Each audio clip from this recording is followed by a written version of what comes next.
I think I was always misunderstood.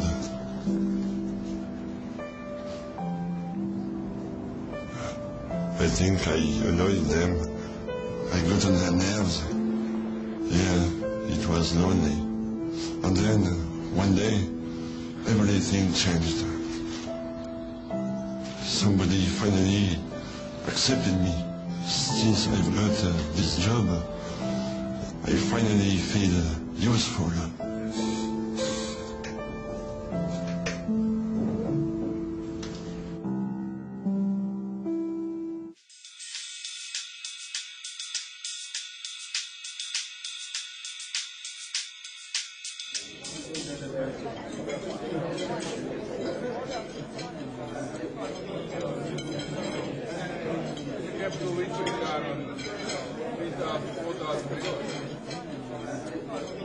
We're here to listen to the views and the news from Mainstream Renewable Power South Africa, looking particularly at whether they can save us from ourselves, I think. I think all of us are quite acutely aware of the energy challenges that we have, the debate that's going on, this thing called the IRP 2010. So we're waiting with bated breath to see the outcomes of the decisions government is going to make in the next little while.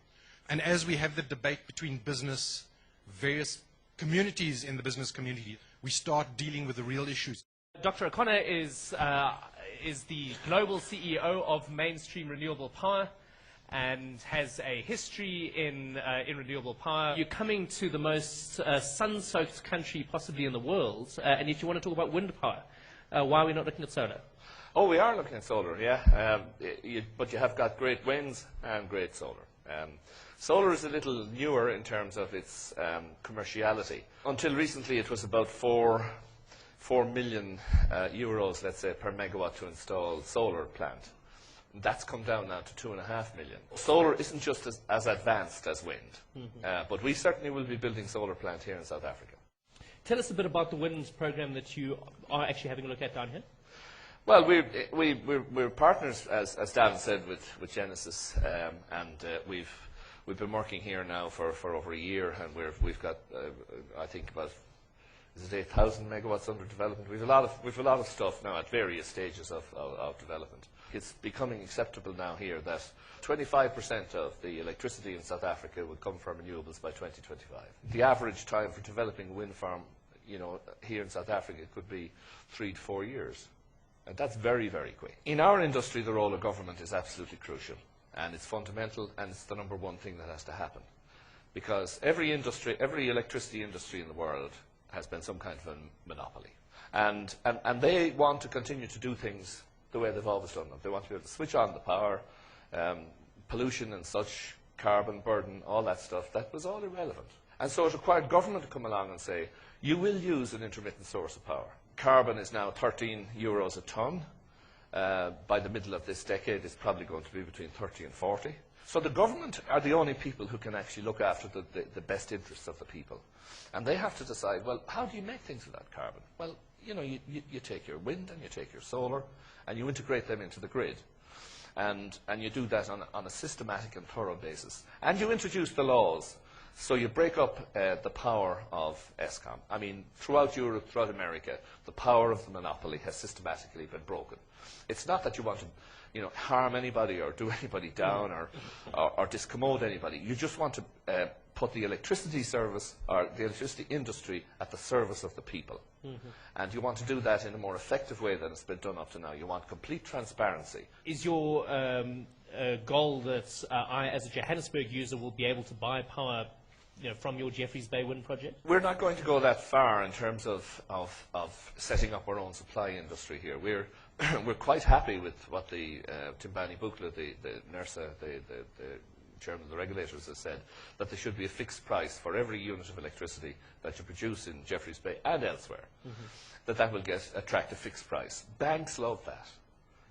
By the way, entrepreneurs and businessmen generally like that idea of a fixed price. We see oil at $80 a barrel. What do we think oil is going to be at in 2 or 3 years' time? I mean, China's growing at 20% a year in its energy demand. India is growing the same. We have no purchasing power compared to these people. And we have got to find a new way to make our electricity. So that's why politics comes in here, looking after the future interests of your people. We recognise that all 180, however many countries in the world, are going to have to make this transition to sustainability. And we looked around at, well, where were the countries that had the biggest immediate need? And in our opinion, it was Chile and South Africa, which were stable democracies. I mean, there'll be lots of debate here about how stable, but we think, we think that this is a very finely run country in many respects. One of the things I think that we forget about wind is that we're often putting it in places that haven't had power generation before. How does the Jeffreys Bay community feel about having an installation like that on their doorstep? Currently, all the generation in South Africa largely occurs between here and Swaziland, right? And so it's all coal-fired and it's shipped elsewhere. So there's big electrical losses along the cables. And we estimated that if you could forego those losses and build in Jeffreys Bay, you'd have enough electricity just from the losses alone to fuel 50,000 houses. So by having that local source of decentralized power, you're in great shape. You're bringing money to the community, hope to the community. You're saving on electricity, and there'll be a lot more generation down there. NERSA has released indicative refit prices, which I think have been accepted by the industry. But there is a view that the refits are just another word for a subsidy, really. This electricity industry of ours is the most subsidized electricity industry, or the most subsidized industry on the planet. But whatever subsidy is given to get a new player established on the block, we are in the tuppence halfpenny brigade compared with the way that fossil fuels are actually subsidized. And here's one of the most mature industries on the planet, and it's heavily subsidized every year. A lot of competition will be happening at municipal level and also in terms of mines, where they'll be buying in bulk. Are you going to take the approach also of piggybacking in terms of on ESCOM transmission or infrastructure? And we don't intend to build transmission here in South Africa. You're going about it the way the rest of the world goes about it. You're creating a transmission building organisation, and they're going to do all the transmission build. The last thing you need is more sets of power lines going across the country. We're seeing electricity prices going through the roof already, 25–30% a year. This just to help fund coal-fired power stations, which clearly seem to be cheaper than wind power.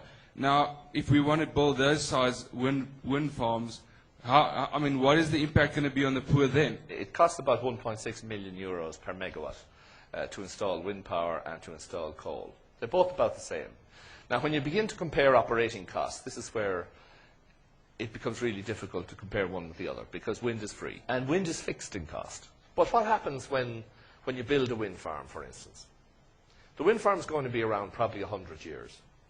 And so for the first 20 years, there's going to be this fixed price there. And what happens after 20 years? The price just goes down by a factor of 10. So if you take the electricity system of South Africa over the next 100 years, just take the extreme examples, coal or wind. Over 100 years, wind comes in at a fraction of the cost of coal. How much bigger do you have to design a wind farm to get the same equivalent constant power that you would have if you were replacing another power station, for example? That will be built in DC, direct current technology. And in direct current, the losses are not proportional to the length. They're proportional simply to the cross-sectional area. That's the electrical engineering fact of life. So you can have a DC cable, and whether it's a mile long or 1,000 miles long, the loss is the same, just proportional to the cross-section area. Seems magic, but that's the way it is. Eddie, it's been an absolute pleasure to chat to you. Thank you so much. Clearly, broadly, in terms of South Africa's energy mix, we're really at a critical moment of policy making and decision making.